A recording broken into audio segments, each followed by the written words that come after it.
కొత్త బైకర్స్ గురు, పాత బస్తీలో రైడ్స్ షురు. పూర్తి వివరాలకు చదవండి రేపటి సాక్షి దినపత్రిక. జూనియర్ ఎన్టీఆర్ హీరోగా నటించిన Devara movie pre release event cancel అయింది. హైదరాబాద్లోని నోవాటెల్లో ఈవెంట్ జరగాల్సి ఉండగా రద్దయింది. భద్రతాపరమైన కారణాలతో దేవరా ప్రీ రిలీజ్ ఈవెంట్ను రద్దు చేస్తున్నట్టు నిర్వాహకులు వెల్లడించారు.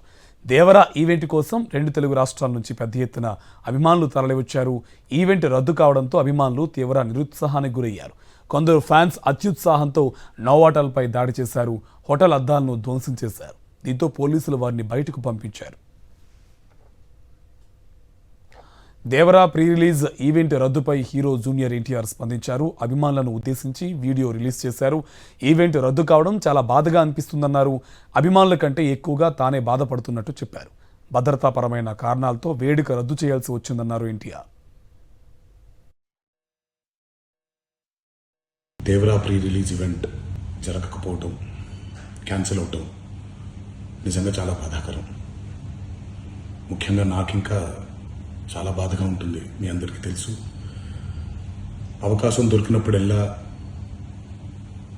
మీతో సమయం గడపాలని, దేవరా మూవీ గురించి, దేవరా మూవీ కోసం మేము పడిన కష్టం గురించి మీ అందరికీ వివరిద్దామని నేను చాలా ఎక్సైటెడ్గా ఉన్నాను. కానీ సెక్యూరిటీ రీజన్స్ వల్ల ఈ ఈవెంట్ని క్యాన్సిల్ చేయడం జరిగింది. మళ్ళీ చెప్తున్నాను, మీతో పాటు నేను బాధపడుతున్నాను. మీకంటే నా బాధ చాలా పెద్దది, ఎక్కువ కూడా. కానీ ఇది ఇలా జరగడం దేవరా ప్రొడ్యూసర్స్ వల్ల, లేకపోతే ఈవెంట్ ఆర్గనైజర్స్ని వాళ్ళని బ్లేమ్ చేయడం కూడా తప్పనేది నా ఫీలింగ్. అది